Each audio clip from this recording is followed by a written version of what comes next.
Pat Boucher from Banking Company. I'm just going to give you a quick overview of the statements. I don't know if you have the statements with you. I don't want to go too quick. And stop me at any time if you have any questions. Okay? So pages 1 through 3 of the school's financial statements is the independent auditor's report. It is an unmodified opinion, which means the statements as presented are presented in conformance with generally accepted accounting principles. So that's pages 1 through 3. Page 4 is your balance sheet, and you can see that as of June 30th, 18, you had a total fund balance of approximately $2.5 million. That's on the bottom of page 4 in the first column under the school unrestricted fund. And of that, $2.2 million was restricted for education, and approximately $262,000 is assigned amounts for various purposes. That's, it's described right there before. The next column is the school restricted funds. That's a combined total.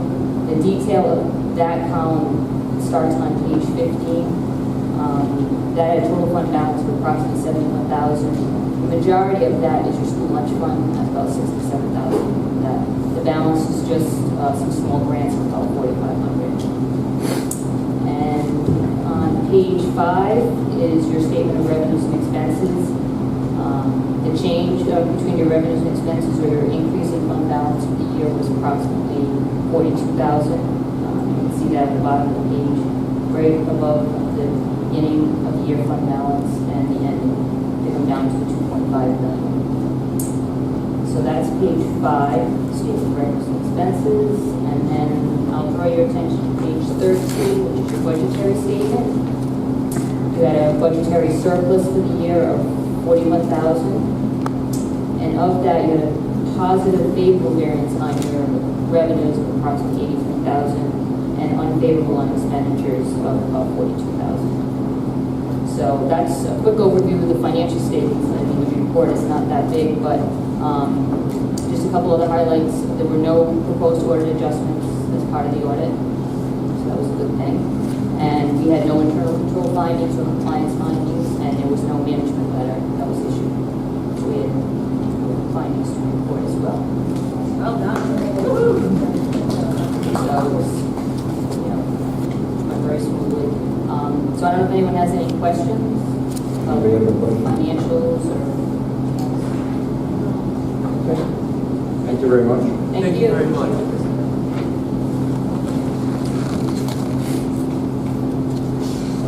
Unless there's an objection, I'd like to move bullying prevention update actions on the agenda by Mr. Connell.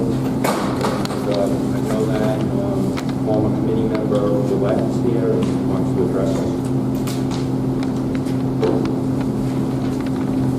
Do we need a motion to move that up, or? Well, it's unless it's an objection.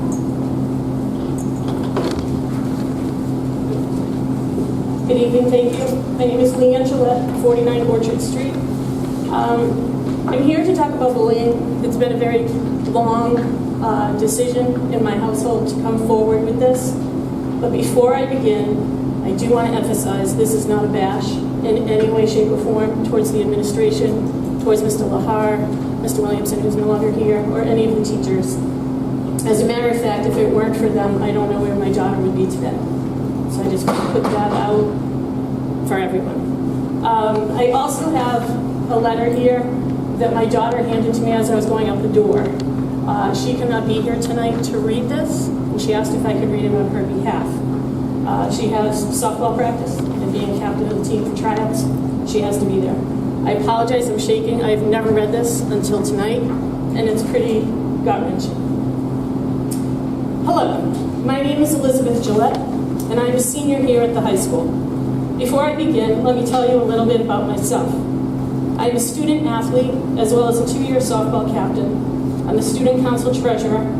I'm a member of the Students Against Destructive Decisions Club, the Spanish Club, a DARE role model, and a member of the top 5% of my class. I balance all of these, as well as working part-time here in town. I am the last Gillette to walk through these hallways. This is not because I have no younger siblings. In fact, I have a younger sister that should be attending the high school next year as I depart.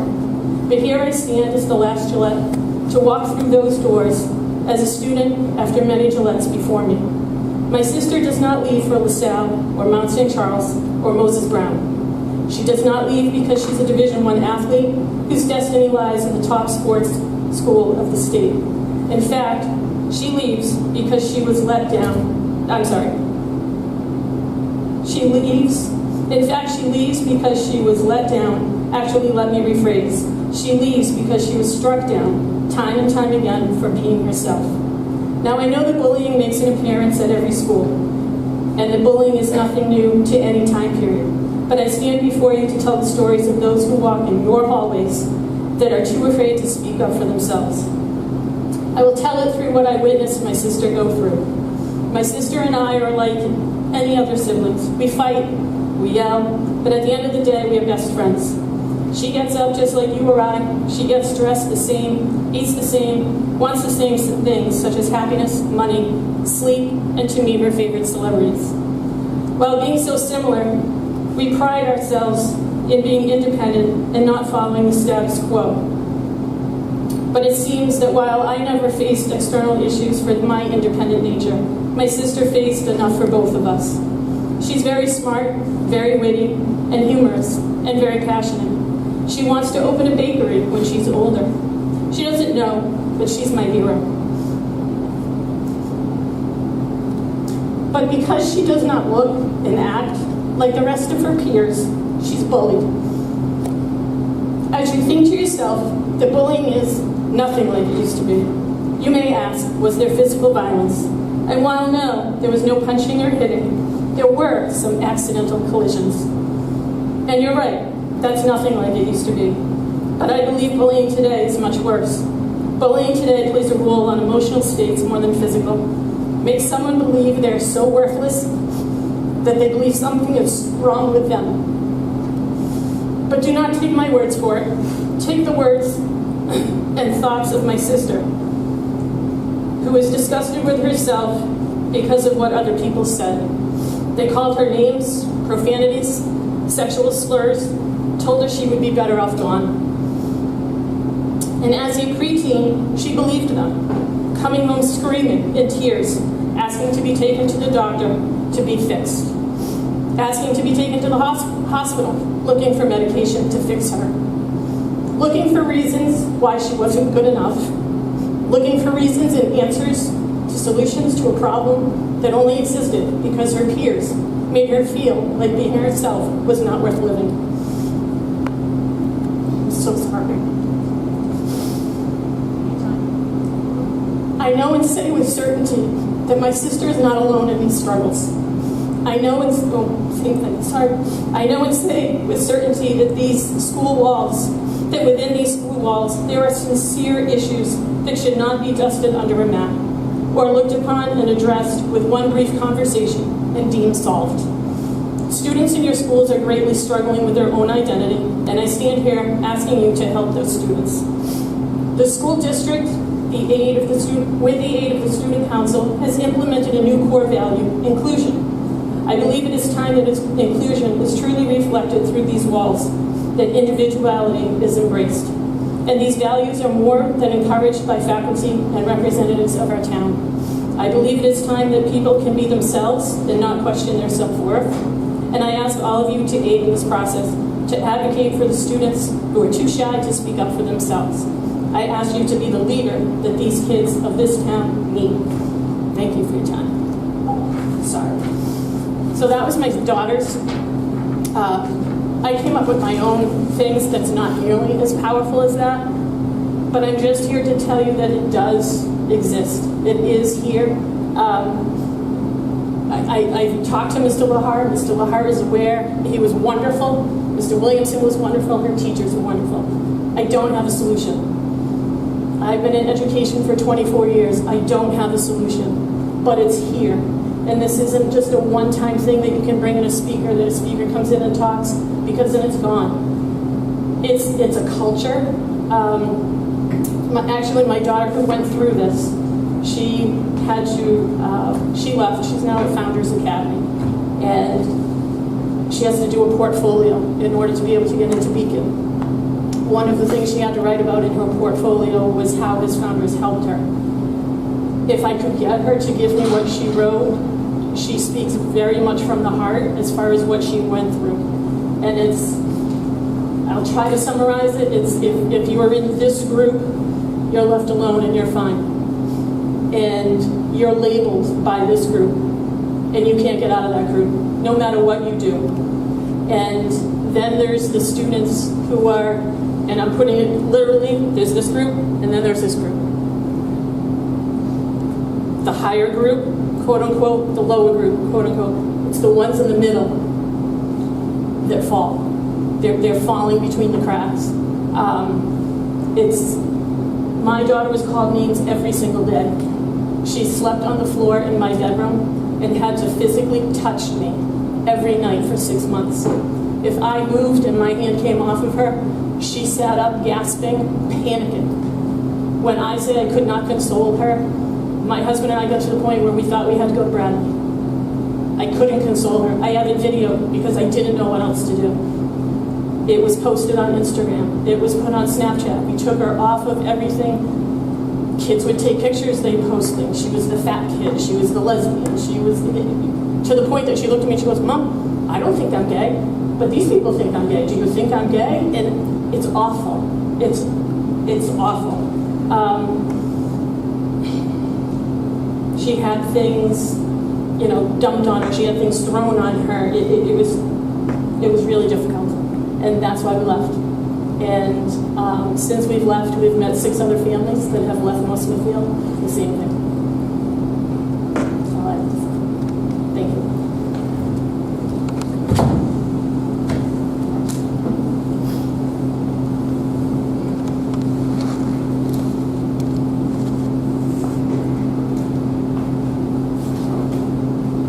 We have some students here tonight. Let's go over here, bring them up.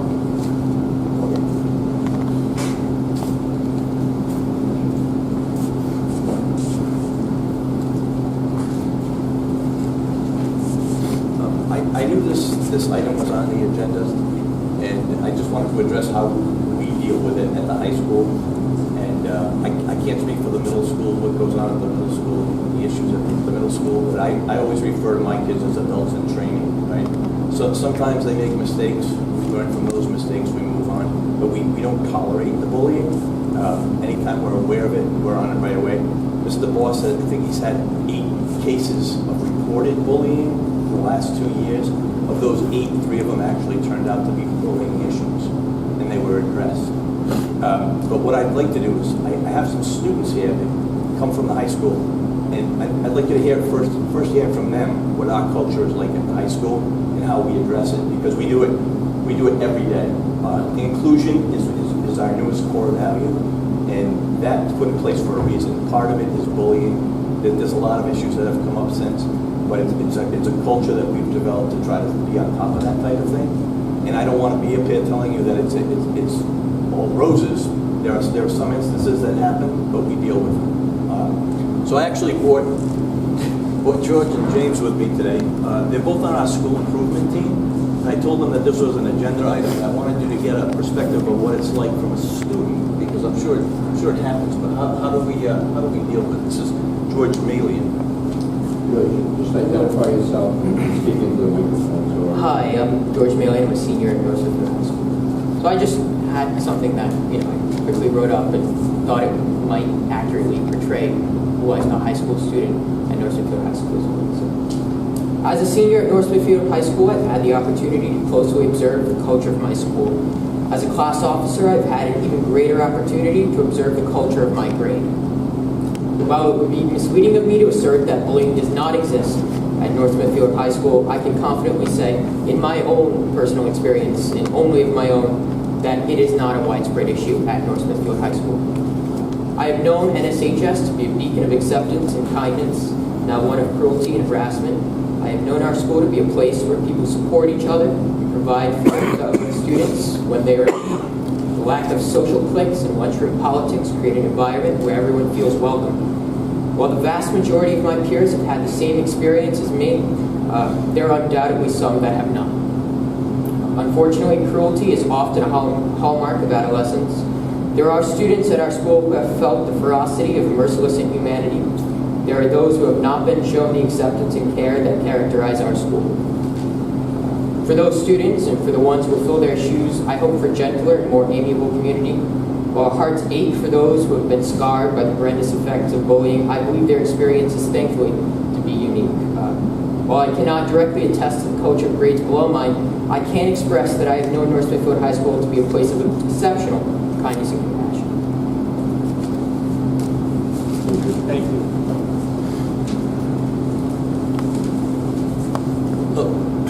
Hello, I'm James Hamlin. I'm a junior at the high school.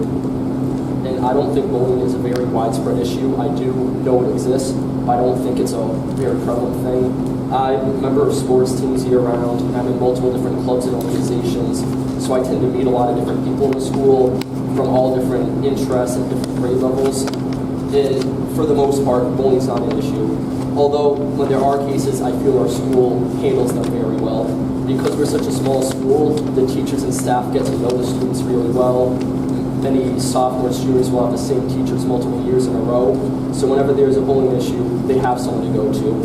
Our teachers are very friendly and open about things. And if a student needs to, there's always at least one adult that they're able to talk to. And I feel whenever the issue arises, although I don't think it happens often, there's always someone they can meet with. And since we're such a small school, there's always other students that can help them. Most of us have been together since elementary school, and we've become a close-knit family. And although there will be exceptions, for the most part, nobody really argues with each other. And when there are, there's always a way to handle it. Thank you. Thank you. Thank you. Questions you might have?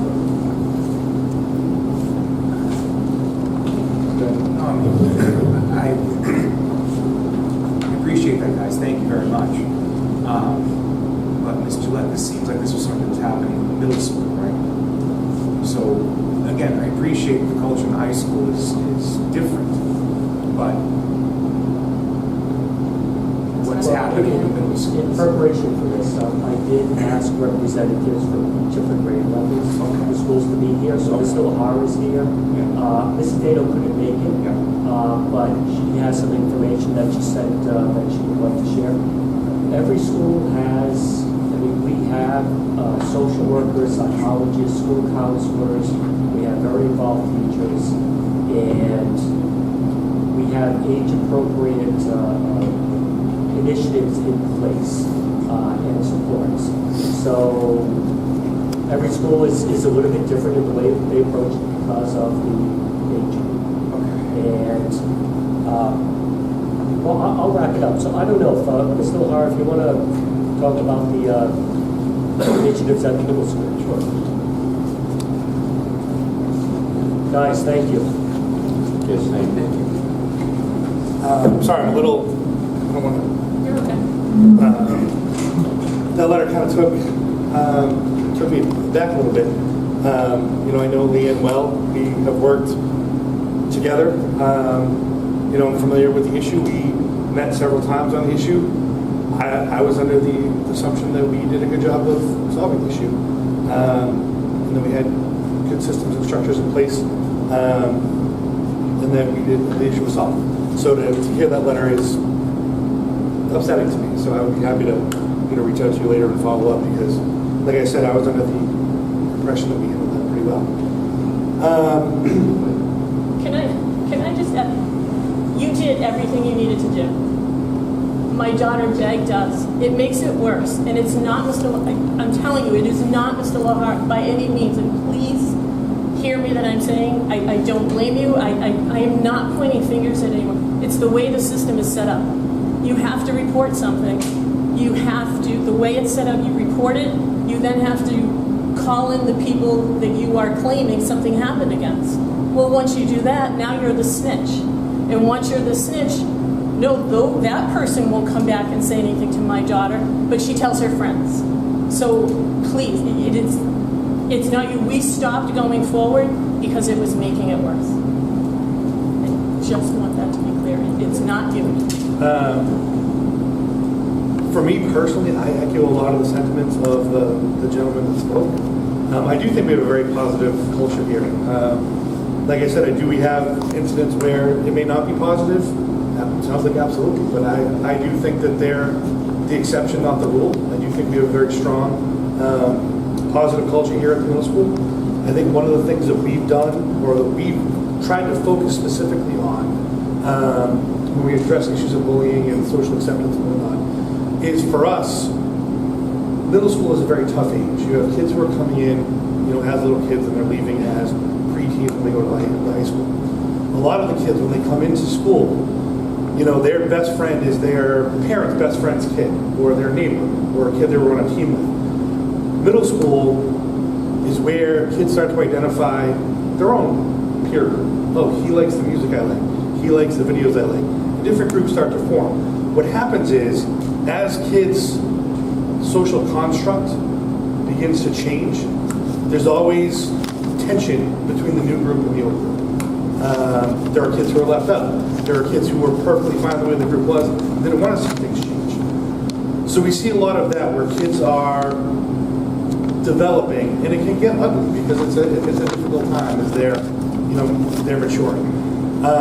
We also have instances where kids can be unkind to one another, and they do have 24/7 access. They'll be playing Fortnite, and they'll be saying horrific things to one another, and they seem to accept a lot of it. Then we have kids that do struggle here. So I'm not denying that there's an issue, or there's never an issue. Like I said, I do think that we have a very positive, strong culture.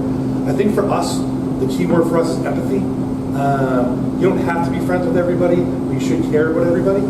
And I think that we try a lot to encourage empathy